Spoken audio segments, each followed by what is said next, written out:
On a gray morning filled with quiet disappointment, Daniel Carter walked out of yet another failed job interview. His last hope slipping through his fingers.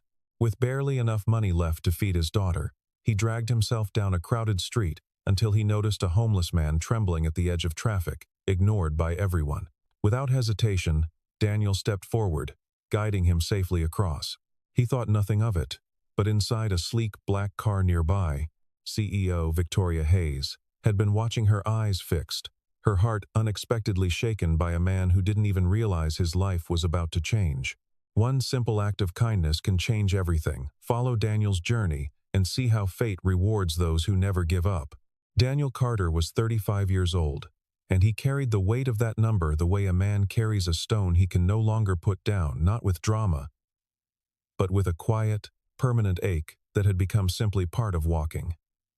He had been a good engineer once, not brilliant in the way that earned standing ovations at conferences, but solid, reliable, the kind of man his colleagues called when something broke at 2 in the morning and nobody could figure out why. He had spent 8 years at a mid-size infrastructure firm, learning every system from the inside out, building a reputation one careful decision at a time. Then the company collapsed. Not dramatically, not overnight, but in the slow, suffocating way that corporations die when the people at the top make too many bad bets and leave everyone below them to absorb the consequences. Layoffs came in waves. Daniel survived 2 of them. The third one took him down in a Tuesday afternoon email that used the phrase restructuring initiative 4 times without once using the word sorry. He had been job hunting for 11 months since then. 11 months of polished cover letters and rehearsed answers and firm handshakes and phone screens that ended with a cheerful "we'll be in touch" that meant nothing. 11 months of watching his savings account drain like water through a cracked cup, slowly at first, then faster, then terrifyingly fast. He had moved from a 2-bedroom apartment to a 1-bedroom, told himself his daughter wouldn't mind, told himself it was temporary. He had canceled the internet plan, then the streaming service, then the good brand of coffee that made mornings feel like mornings. Lily Carter was 7 years old, and she had her father's eyes calm and dark and observant in a way that made strangers pause when they looked at her. She noticed things adults missed. She noticed when her father came home quieter than usual.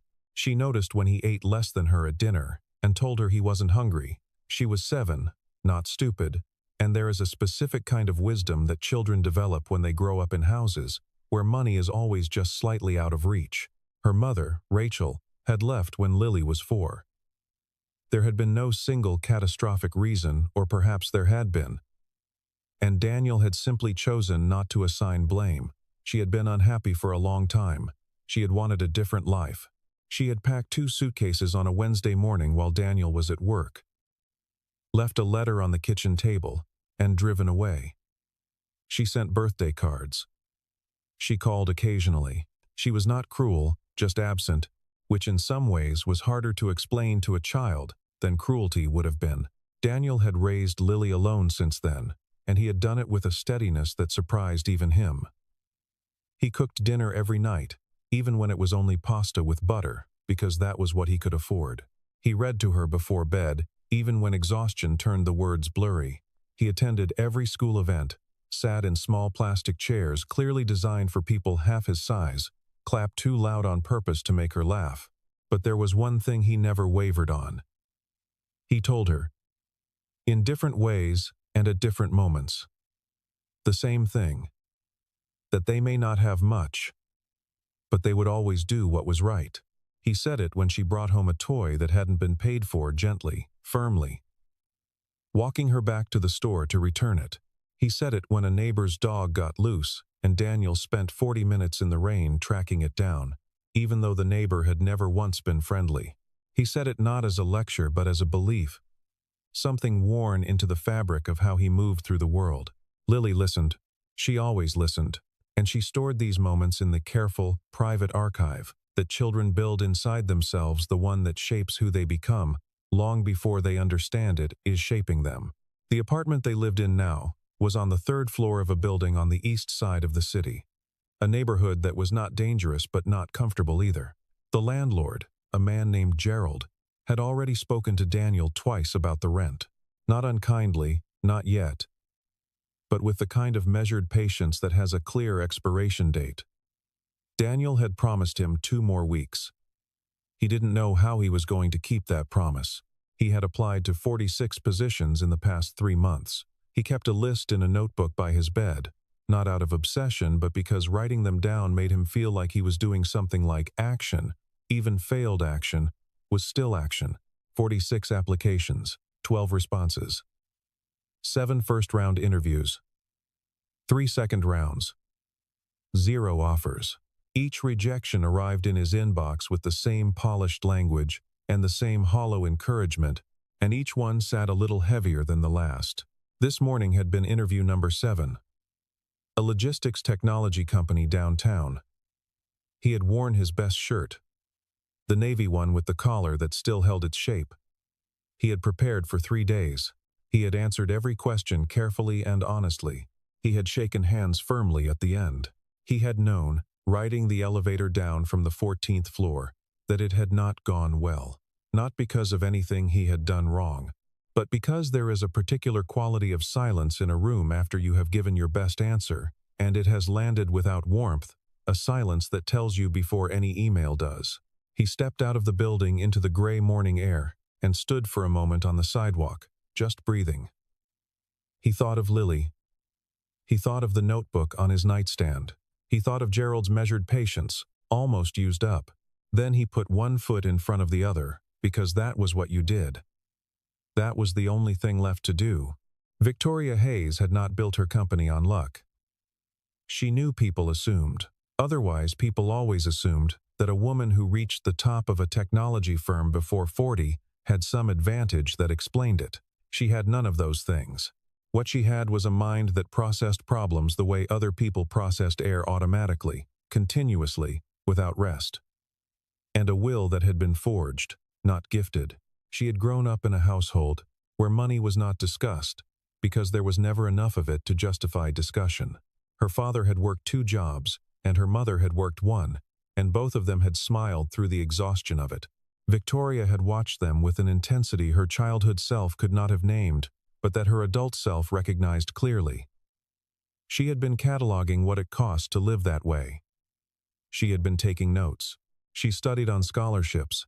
She worked through college. She took the least glamorous entry-level position at a mid-tier software company at 22, and spent 3 years learning every layer of the business before anyone noticed her. When they noticed, she moved. She built, failed, rebuilt, and eventually built something that lasted. Hayes Technology employed over 2,000 people now, operated in 11 cities, and had been profitable for 4 consecutive years. But success had carved things out of her, as it filled other things in. She was precise, where she had once been open. She was strategic, where she had once been instinctive.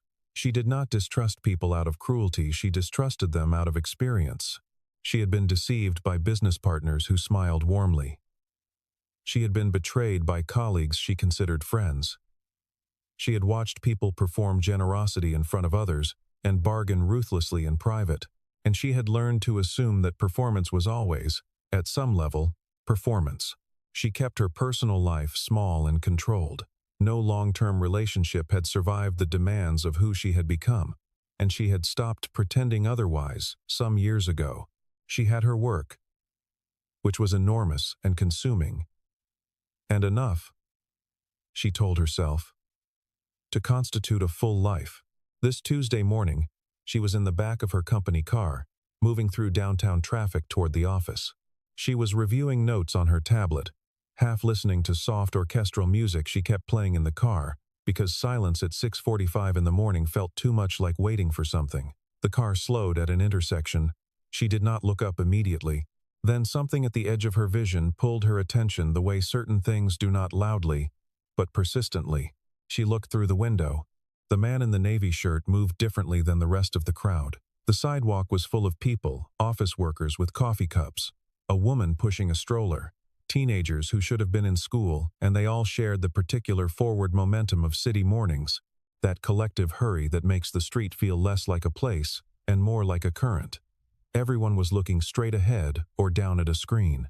Everyone except Daniel Carter. He had stopped. He was standing at the corner, looking at something to his left with the kind of focus that means someone has decided to actually see something rather than simply pass it. Victoria followed his gaze. There, crouched at the curb where the sidewalk met the street, was an elderly man.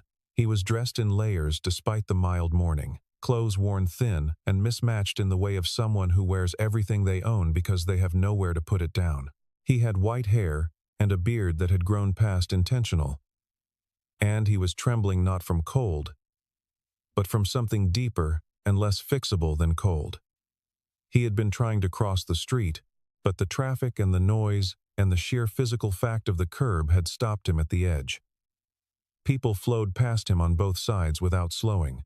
Nobody stopped. The man in the navy shirt walked over. Daniel crouched down to the old man's level before saying anything. He did not loom over him or reach for his arm. Immediately he went low, brought himself down to where the man was, and spoke first. Victoria could not hear the words through the car window, but she could read the shape of the interaction. She had been in enough meetings to know when someone was communicating, and when they were performing communication. And this was not performance. There was no audience Daniel was playing to. He did not look around to see if anyone was watching. He was simply there, with the old man, giving him his full attention. Then Daniel extended his hand. The old man looked at it for a moment long enough that Victoria noticed the pause before taking it. Daniel rose slowly, keeping the old man's pace, and stepped into the street with him, positioning himself on the traffic side, shielding him with his own body as they crossed. He did not rush him. He matched his shuffle. He said something as they reached the other side. And the old man, Samuel, though Victoria did not know his name yet, turned and looked at Daniel with an expression that was not simply gratitude. It was recognition, as though he were looking at someone he had hoped still existed somewhere in the world. Daniel squeezed the old man's hand once, gently, then let go. He did not linger. He turned and walked back into the current of the crowd, the navy shirt disappearing into the gray morning. Victoria sat very still in the back of the car. Her driver said nothing. The music played, the light changed, and the car moved forward. She said quietly, almost to herself, "Why would he do that? When he has nothing?" She did not mean it as a question. She meant it as a puzzle. She turned it over the way she turned over problems methodically, from different angles, and she could not find the explanation that satisfied her. He was not performing. He gained nothing. He was clearly in no comfortable position himself. The shirt was pressed, but the shoes were old, and his shoulders had that particular shape of someone carrying chronic worry. And yet he had stopped. He had crouched down. He had given the old man his time and his physical protection and the quiet dignity of being helped without being pitied. She looked back at the intersection, now behind them. For the rest of the drive, she did not review her notes. The rejection email arrived at 2:17 in the afternoon. Daniel was sitting at the kitchen table when it came in, his phone face up on the wood beside a half-finished cup of coffee gone cold an hour ago. The notification appeared on the screen and he read the first line, "Thank you for your time," and he knew. He read the full message anyway. 7 sentences, all of them saying no in 5 different polite configurations of the same word. He set the phone face down on the table. That evening, Lily came home from school with a cough she tried to minimize by swallowing it at regular intervals, the way children do when they don't want to worry their parents. Daniel noticed immediately. He took her temperature 99.4, nothing alarming, but enough to warrant watching, and made her soup from a can while she sat at the kitchen table, doing homework with the careful concentration of someone demonstrating they were perfectly fine. He wanted to take her to the clinic the next morning. He wanted to get her the good cough syrup, not the store-brand version that tasted like artificial cherry. He wanted to do all the things a parent wants to do when their child is even slightly unwell, which is to remove all uncertainty and discomfort immediately and replace it with warmth and safety. He did the math in his head the way he had been doing the math every day for months. Clinic copay, medication, groceries for the week, the amount promised to Gerald, the amount currently in his account. The math did not resolve. It circled, arriving at the same uncomfortable remainder. He gave Lily the store-brand cough syrup. She made a face, then laughed at herself for making the face. He read her 2 chapters of the book. They were working through a story about a girl who finds a hidden door in her grandmother's house, and she fell asleep before the chapter ended, her breathing evening out into the slow rhythm of childhood sleep that always made him feel, for a few minutes, like everything was going to be fine. He sat in the dark beside her bed for longer than he needed to. He thought, maybe I'm just not enough. The thought came without announcement, the way the most damaging thoughts tend to arrive quietly, in the middle of something mundane, sliding in under the door. He had kept it at bay for 11 months, with movement and effort, and the relentless logistics of caring for another person. But it was there. It had always been there, the question that sits beneath every rejection letter and every cold coffee and every calculation that doesn't resolve. What if the problem is not the circumstances, but me? He got up, turned off the hall light, and went to bed. But the thought was still there in the morning when he woke. Quieter now but present, like a stone in a shoe you have learned to walk around. Victoria's assistant, Margaret, had been with her for 6 years and had developed a precise understanding of when Victoria's requests were routine and when they were something else.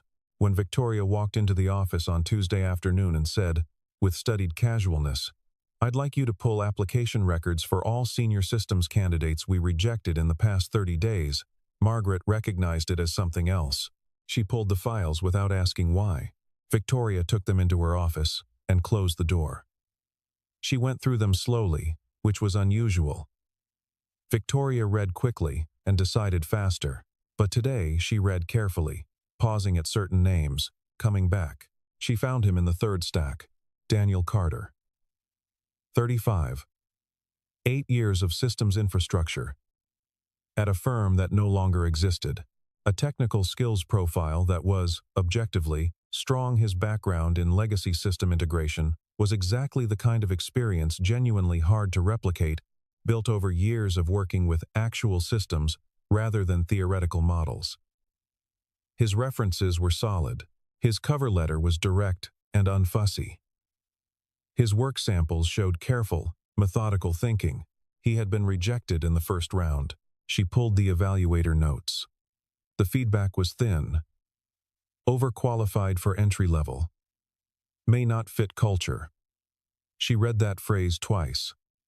Overqualified for entry level, which meant someone had looked at 8 years of legitimate experience and decided it was a liability rather than an asset, presumably because entry-level candidates were easier to manage and cheaper to pay. She recognized the logic.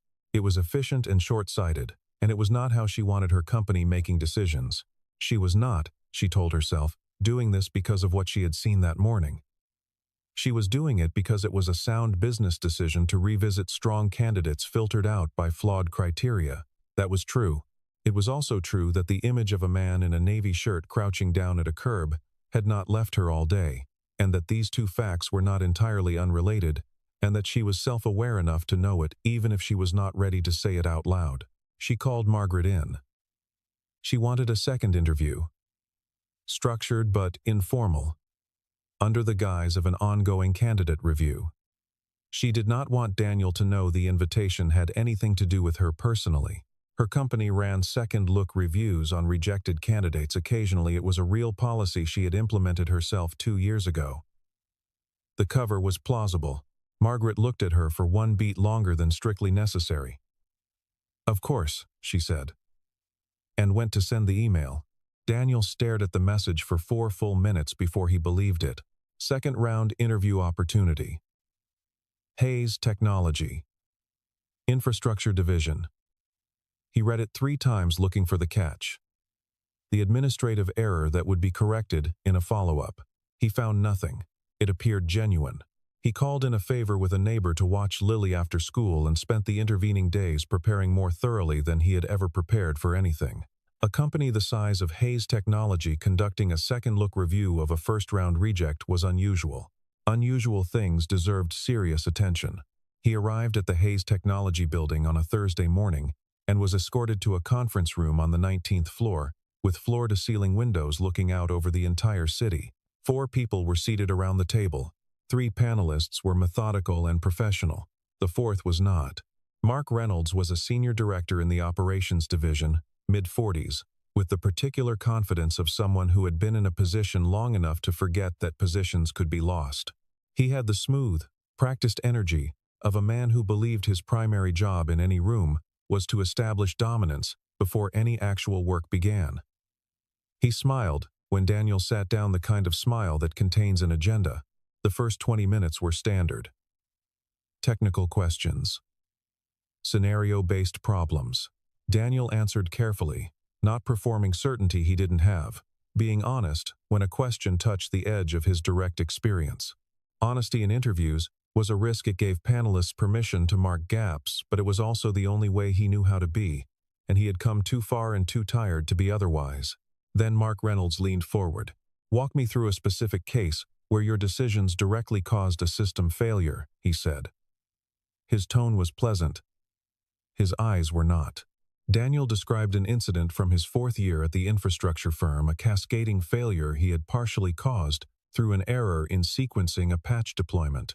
He explained it factually, including his own role, and described how he and his team had diagnosed and corrected it over 14 hours without escalating to the client. "So you hid the failure from the client," Mark said. "We resolved it before it affected client-facing systems," Daniel said. "The internal documentation is complete." That's a generous reading of the situation. The room paused. One other panelist shifted slightly in her seat. Daniel held Mark's gaze without flinching. "I can provide the full incident report, if it would be useful," he said. He did not look at the camera mounted at the top of the far wall, which was not supposed to be visible and which he had clocked the moment he walked in. But on the other side of that camera, in a room 2 floors up, Victoria Hayes was watching. She had told herself she would review the recording later. But she had opened the live feed when the interview began and had not closed it. She watched Daniel take in the room, watched him answer the first questions with careful precision that was genuine thought, not rehearsed performance. She watched Mark Reynolds lean forward with that particular smile she recognized from 100 board meetings. And she watched Daniel, when pressed, hold his ground without aggression and without collapse. Her expression changed 3 times in 40 minutes. It began as the controlled attention of someone evaluating an asset. It shifted into something more focused when Daniel declined to apologize for an incident that didn't require apology. By the end, it had become something she did not immediately categorize. She sat with that uncategorized feeling for several minutes after the feed went dark. Mark Reynolds moved fast.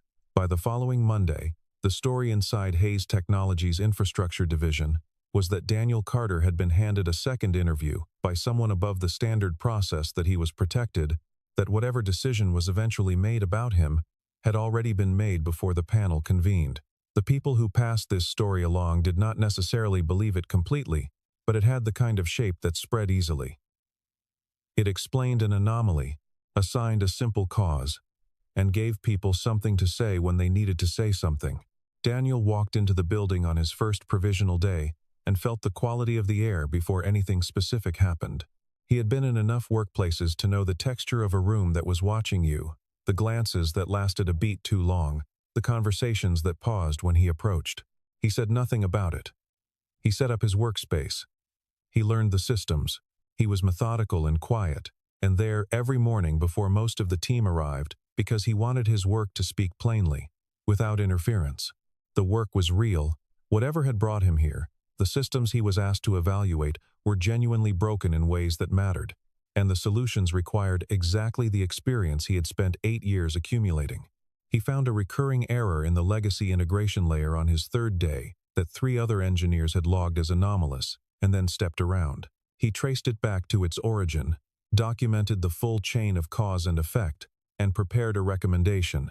He submitted it through standard internal process, put no pressure on it, and went home. He was conscious of Victoria Hayes the way you are conscious of weather as a presence, a condition, something that affected the environment without being in the room directly. He had seen her twice, once crossing the lobby, once through a glass wall in a hallway. Both times she had been moving, accompanied, engaged in the business of being who she was. He registered her with careful, peripheral attention, then returned to what he was doing. He had enough actual problems to think about. What he did not know was that the recommendation he had filed quietly, without fanfare, had landed on her desk by the end of the week. The failure happened on a Wednesday. A critical data pipeline serving 3 of Hayes Technologies' largest enterprise clients developed a synchronization fault that began producing corrupted output at 11:43 in the morning. By noon, the operations team had identified something was wrong. By 12:30, client-facing symptoms were visible. Dashboards displaying incorrect data, automated reports generating nonsense figures, one client's production scheduling system beginning to make decisions based on numbers that were simply wrong. The operations team convened. 2 possible solutions were presented. Both involved taking the pipeline offline for 4 to 6 hours, which would trigger penalty clauses in 2 of the 3 affected contracts. It was a bad situation with no good exits. Daniel was not in the room. He was at his workstation when he heard the particular quality of urgency that serious problems generate in offices, the change in tone, the clustering of people, the appearance of senior faces in places they didn't usually appear. He listened for a few minutes. He opened the system architecture files he had been studying for the past week. He looked at something carefully. He pulled up his own recommendation from 5 days ago. Then he walked to the conference room door and knocked. Mark Reynolds opened it. The expressions around the table belonged to people who did not have time for whoever was at the door. "I think the fault traces back to the legacy integration error I flagged last week," Daniel said, keeping his voice level. "If it is, there's a patch solution that doesn't require taking the pipeline offline. We've already identified the source," Mark said. "Have you ruled out the integration layer?" A pause. "We're following our process. I understand. The patch would take about 40 minutes to deploy, if it's useful." Mark looked at him for a moment longer than was comfortable. "We'll keep it in mind," he said, and closed the door.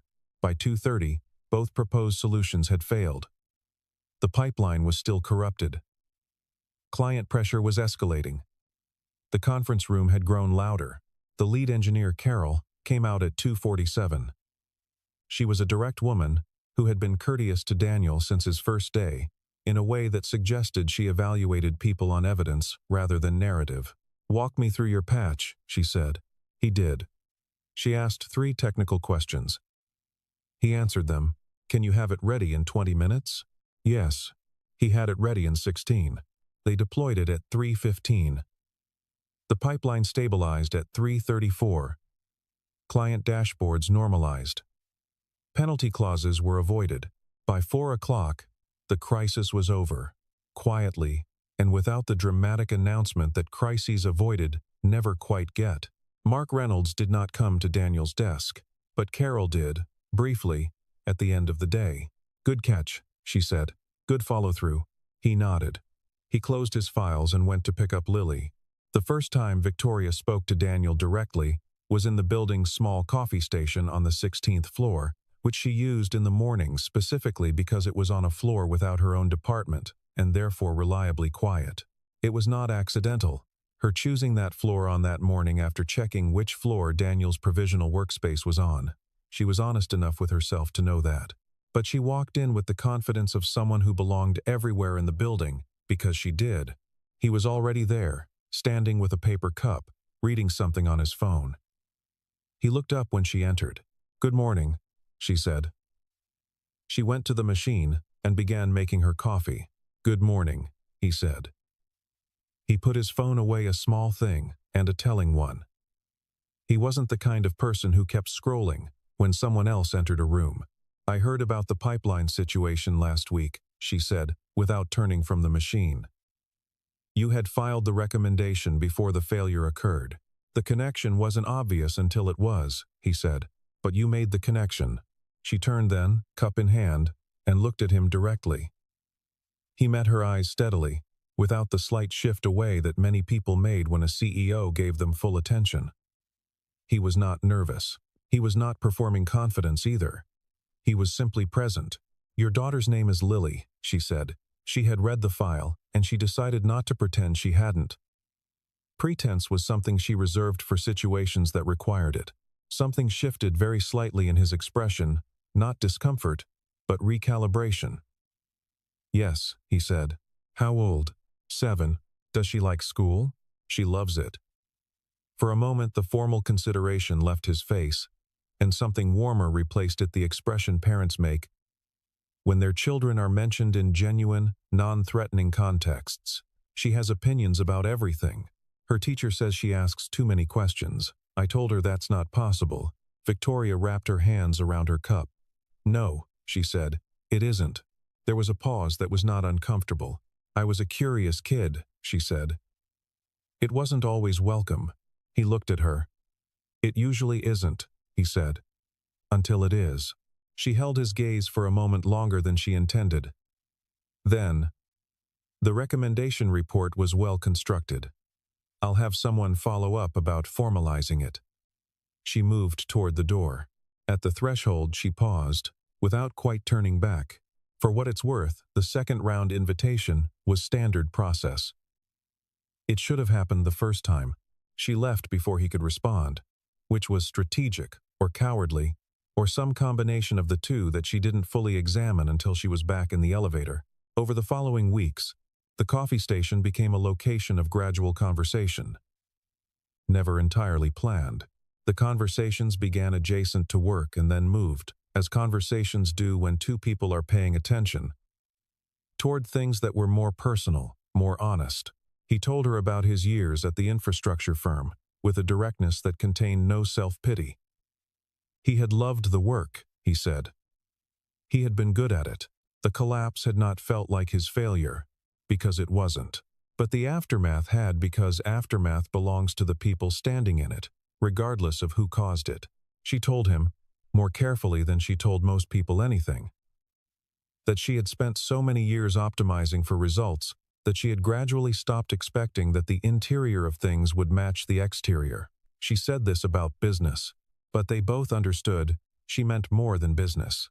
He asked her once, on a Tuesday when the coffee station was empty, "Did you always know what you wanted to build?"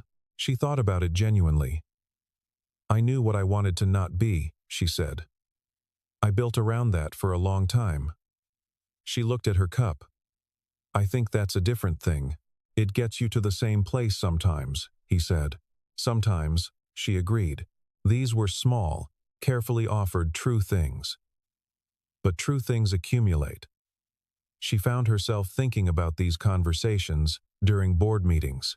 She noticed, without appearing to notice, whether he was at his desk when her path occasionally took her through that floor. She was not accustomed to this. She did not know, precisely, what to do with it. Mark Reynolds had a gift for timing. He had been watching the situation with Daniel Carter for weeks, watching with the specific attention of someone who felt his own position was being measured against a standard he did not control, and he had waited until the facts were most weaponizable before deploying them. He did not do it loudly. He did it the way experienced operators do things they cannot officially do. Conversation to conversation. The implication planted in the right soil and left to grow. The core of what he said, in various forms, was this. Daniel Carter was not here because of merit. He was here because the CEO had decided she wanted him here, for reasons that had nothing to do with infrastructure systems. The implication was clear and never quite stated.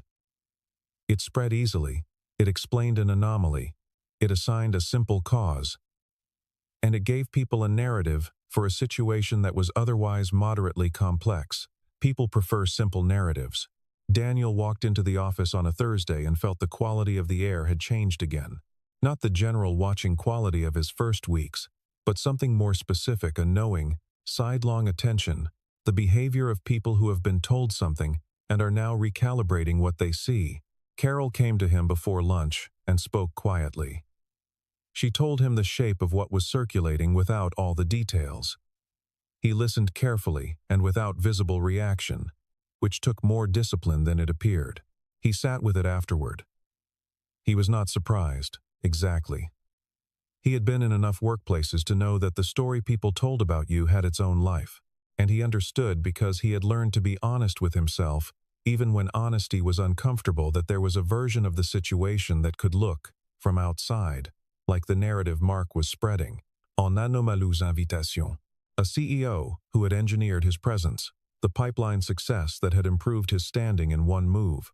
What no one else could see was what it had cost him to be here. The 11 months, the 46 applications, the cold coffee and the store-brand cough syrup, and the notebook with its list of doors that hadn't opened. He had not arrived through patronage or pity. He had arrived by continuing when stopping would have been reasonable, and by solving a real problem before anyone decided whether to like him. But knowing the truth and being able to demonstrate it were different things, and staying in a position where his presence muddied something about the woman who had offered him a chance, or about himself, was not something he could make peace with. He had been offered this opportunity, and he had done real work, and he had earned what he had earned, and he would rather have that intact and unemployed than have it muddied and employed. He wrote his resignation on a Thursday evening. Brief, professional, containing no accusation. He left it on Carol's desk with a note, asking her to pass it through the appropriate channels. He took his personal items from his workspace, they were few, and walked out of the Hayes Technology building at 6:45. He did not look back at the glass facade. He began walking home, 11 blocks, because the evening was cool and he needed the air and the movement. He was not entirely sure what he was feeling. Not devastated, not relieved either. Something that sat between those two states, complicated and quiet, the feeling of a decision that cost something real but was still correct. He thought, "At least I know what I'm made of." Samuel Brooks was not difficult to find. Once Victoria knew to look, her resources made the search brief. She had thought about him more than once in the weeks after that Tuesday morning. Not constantly, but with the recurring quality of a thought that surfaces when you are quiet. When she finally sat across from him in a small cafe 3 blocks from the shelter where he was staying, she understood that the conversation she needed was not entirely about Daniel. Samuel was 68 years old, with the bearing of a man who had once occupied a very different kind of space and had carried himself with the same dignity in its absence. He had been, in a previous chapter, a project manager at a regional technology firm that had, in the very early days, acquired a small stake in Hayes Technology before it was anything significant. He had known Victoria's company in a way that preceded either of their current circumstances. He had known, in some peripheral way, about her. But that was not the most important thing. The most important thing was that Samuel had been sitting on that curb for 40 minutes before Daniel stopped. He had watched perhaps 200 people pass. "I've known a lot of good people in my life," Samuel said, holding his cup of tea in both hands. "Most of them were good when it was convenient. When it cost something, fewer. When it cost something, and nobody was watching." He looked out the cafe window for a moment. "That's a different kind of person." Victoria listened. "He didn't look like he had anything to spare," Samuel continued, "but he stopped anyway. And the way he did it there was no show to it. He was just there. Present." She was quiet for a long moment. She had been constructing, in the weeks since the coffee station conversations and the pipeline crisis and the slow accumulation of small honest exchanges, a feeling she had been trying to categorize into something manageable, something she could evaluate and decide about with the same process she applied to complex business decisions. It was not working. The feeling did not fit that process because it was not that kind of thing. What Samuel had confirmed sitting in a small cafe with his tea was not something she hadn't already known. It was something she had been afraid to trust. That the man she had begun to see in those corridor conversations, careful and honest and quietly funny and entirely without performance, was the same man who had crouched down at a curb on a gray Tuesday morning. That what she had observed that day was not an exceptional moment. It was just him, in full. She drove back to the office and sat at her desk for a long time without opening anything. Then Margaret knocked and came in. "He resigned," she said. "As of this evening." She went to him directly. No intermediary. No careful communication through professional channels. She drove herself, which she almost never did. The address was in Daniel's file. And she was aware that arriving unannounced at someone's home was a considerable thing. She rang the bell, anyway. He opened the door still in his coat. as though he had recently come in. His expression moved through several things in quick succession. Surprise, recognition, something controlled. He did not speak immediately. She had prepared nothing. She had decided that arriving with prepared remarks was the wrong approach for reasons she understood without being able to fully articulate. "I heard you resigned," she said. "Yes." She looked at him steadily. "Mark Reynolds' behavior will be addressed.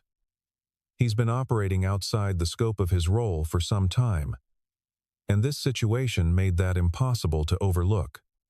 She paused. "But that's not why I'm here." She looked briefly past him into the hallway of the apartment, narrow, warm-lit, a child's drawing taped to the wall just visible from the threshold. "I'm here because I watched you cross the street with an old man one morning 3 months ago, and I have not been the same person since. And I am standing here because I would rather tell you that than not." The silence between them was long. Not empty. The kind of silence that has texture. "You were in the car," he said. Not a question. "Yes." He looked at her for a long moment.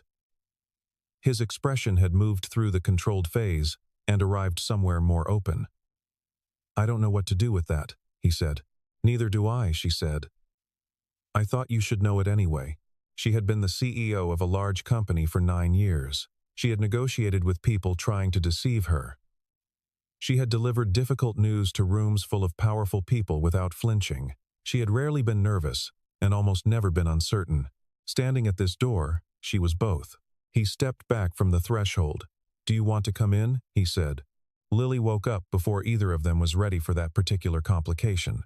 She appeared at the end of the hallway in her pajamas, the ones with the small yellow stars, rubbing one eye and regarding the scene in the kitchen with the composed assessment that 7-year-olds deploy when they're determining whether a situation requires concern.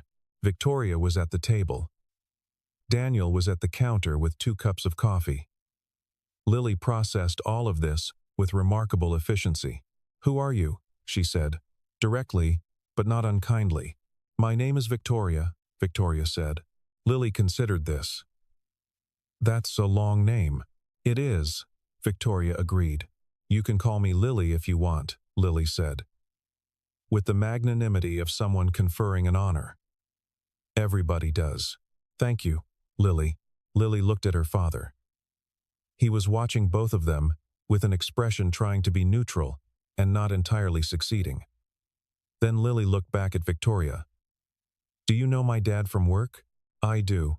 He's good at his job," Lily said, matter-of-factly, with the certainty of someone who has heard a specific thing often enough to believe it as simple truth. Victoria felt something happen in her chest that she did not immediately have a name for. "I know," she said. "I think so too." Lily seemed to find this acceptable.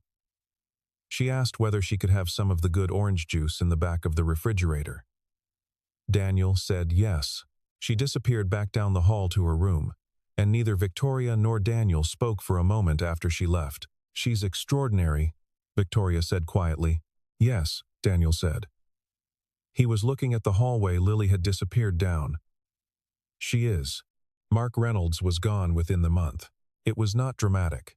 Victoria initiated an internal review that had been warranted independently of the Daniel situation, and the review found a pattern of conduct generating problems in the department for longer than anyone had officially acknowledged.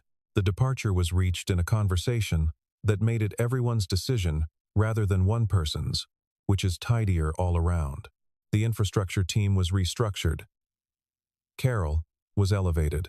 Daniel returned not as a provisional project evaluator, but as a permanent member of the team, with a title that reflected what he actually knew and what the company actually needed. He accepted it without ceremony. He showed up the next Monday, sat at a workstation that was now definitively his, opened the files he had been working with for weeks, and continued.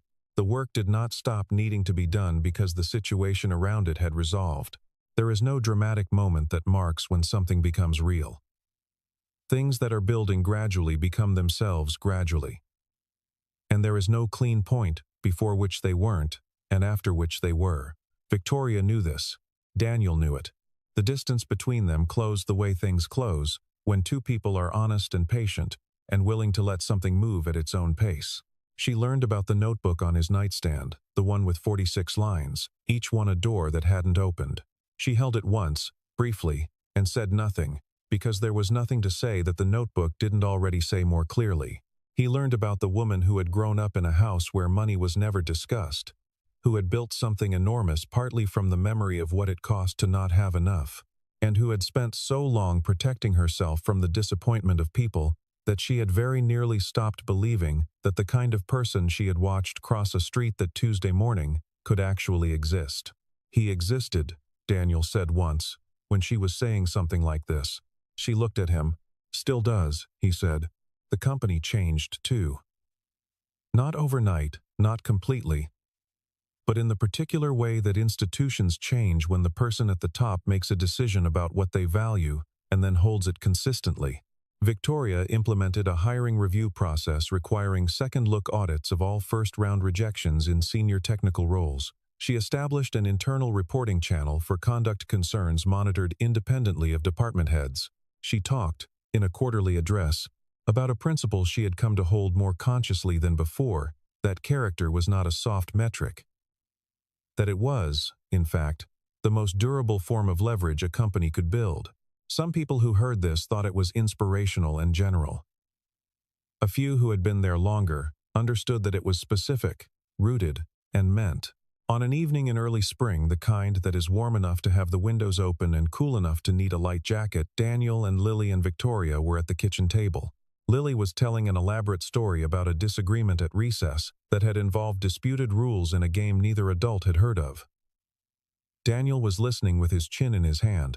Victoria was asking clarifying questions that Lily was answering with increasing enthusiasm, because Victoria asked questions the way someone who actually wanted the answers asked them. At some point, without planning or announcement, Lily reached across the table and patted Victoria's hand twice the way children do when they have decided that a person is acceptable, which is the highest informal honor they give. Victoria looked down at Lily's hand. Then she looked up at Daniel. He was watching her with the expression she had come to know steady and warm, and not performing anything. The one that had first looked at an old man at a curb and seen a person who needed help, and had stopped. Outside, the city moved through its evening, traffic and voices, and the particular low hum of a neighborhood settling into the end of a day. Normal life, continuous and unremarkable, and full of the small moments that shape, invisibly, who people are, and who they become to each other. Lily finished her story. Daniel laughed. Victoria laughed. The kitchen was warm, and on a street somewhere across the city, a man named Samuel Brooks sat on a bench in a park that had good light in the evenings, watching pigeons conduct their small negotiations over a scattering of crumbs, and he thought with the quiet satisfaction of someone who has lived long enough to see things come around that sometimes the world gets it right. Not often enough, but sometimes, and sometimes was enough to keep believing in the possibility. The kindness that had cost Daniel Carter nothing but a few minutes, and the willingness to see another person clearly had returned to him, not as reward, because kindness does not operate on the logic of reward, but a consequence, the natural consequence of moving through the world as yourself. Honestly, even when it was inconvenient, even when nobody was watching, somebody had been watching, and the life that followed was proof of what had always been true. That character, carried consistently through small moments, when it would have been easier to look away, is not invisible, not forever, not to the people who matter most. The apartment had once felt too small for everything it needed to hold. Now it was simply a kitchen, a table, a window with evening light coming through, and 3 people learning slowly, carefully, honestly how to belong to each other, which is, it turns out, more than enough.